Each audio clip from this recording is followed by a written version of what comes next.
Léo Messi l'a fait. Le septuple vainqueur du Ballon d'Or a enfin remporté le trophée qui lui a échappé toute sa carrière. Maintenant qu'il est champion du monde, est-ce qu'on peut dire que le débat sur le GOAT est officiellement terminé?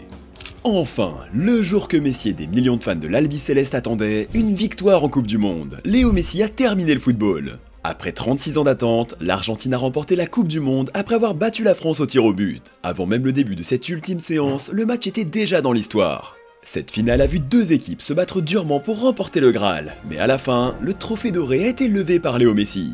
Pendant près de 20 ans, il a été considéré comme l'un des meilleurs joueurs de tous les temps, pour les bonnes raisons. Un débat qui s'est articulé autour de 4 légendes ultimes: Pelé, Maradona, Cristiano Ronaldo et la Pulga. Pendant des années, le monde du football s'est déchiré avec ce débat. Pelé était tout en haut de cette liste avec ses 3 coupes du monde, mais aussi avec ses 1000 et quelques buts. Non, on ne va pas remettre en cause la véracité de ceci. Ensuite, on a eu Maradona, arrivé avec un cadeau de Dieu que beaucoup considèrent encore comme inégalé.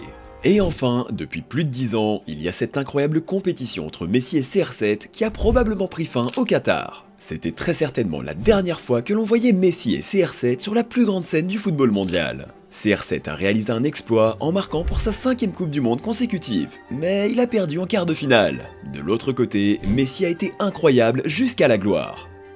Même si le mondial n'a pas commencé comme attendu pour l'Albi Céleste, car oui, l'Argentine était victime de la très surprenante Arabie Saoudite, Messi a montré un très grand leadership pour maintenir le navire à flot, car il traversait une véritable tempête de critiques. Et alors que l'Argentine souffrait contre le Mexique, le capitaine a encore une fois délivré les siens avec un superbe but. Sa performance n'était qu'un avant-goût de ce qu'il allait faire pour le reste de la compétition. À chaque fois que son équipe a eu besoin de lui, il était là et de la manière la plus extraordinaire possible.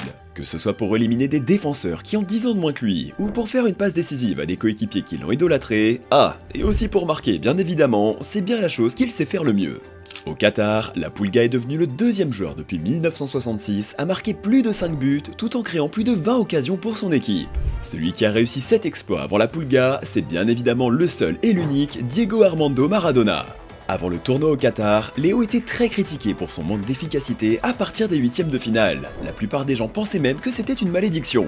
Non seulement Messi a brisé cette malédiction, mais en plus il a laissé son empreinte. C'est devenu le premier joueur de l'histoire à marquer en phase de poule, en 8e, en quart, en demi et en finale dans une même édition de la Coupe du Monde. Les 2 derniers de ces 7 buts au Qatar ont fait de Messi le plus vieux joueur à marquer un doublé en finale de mondial à 35 ans. Et il a aussi aidé son équipe à l'emporter malgré la performance monumentale de son jeune coéquipier du PSG. Seul le temps nous dira si Kylian Mbappé pourra faire partie du débat du GOAT. Mais en ce qui concerne Messi et CR7, leur dernière danse a été très différente, comme quand leurs fans tentaient d'avoir raison dans ce débat sans fin. Une semaine après les larmes de Cristiano Ronaldo, Léo Messi célébrait avec des larmes de joie sa victoire en Coupe du Monde. C'est aussi devenu le premier joueur dans l'histoire de la Coupe du Monde à être élu joueur du match en 8e, en quart, en demi et en finale. Avant même de soulever le trophée tant convoité, et avant d'être lui-même soulevé par Agüero pour célébrer avec le public, Messi a été qualifié de GOAT par des millions de personnes dans le monde entier. Pendant qu'il fêtait sa victoire bien méritée, la FIFA s'est jointe au débat. Alors évidemment, ne nous citez pas, mais la probabilité pour que CR7 aime ce tweet est encore plus faible que la probabilité de remporter le jackpot du loto. Après la victoire, Messi a déclaré qu'il ne prenait pas sa retraite internationale et qu'il voulait continuer de jouer avec son pays en tant que champion du monde. Pensez-vous que la Pulga va réussir à remporter un nouveau titre avec sa sélection? Pensez-vous que le débat du GOAT est terminé? Donnez-nous votre avis dans les commentaires. En parlant de GOAT, on a récemment fait une vidéo où l'on a essayé de déterminer quel joueur était le GOAT dans chaque pays. Si ça vous intéresse, c'est juste ici. Merci de nous avoir suivis et à la prochaine!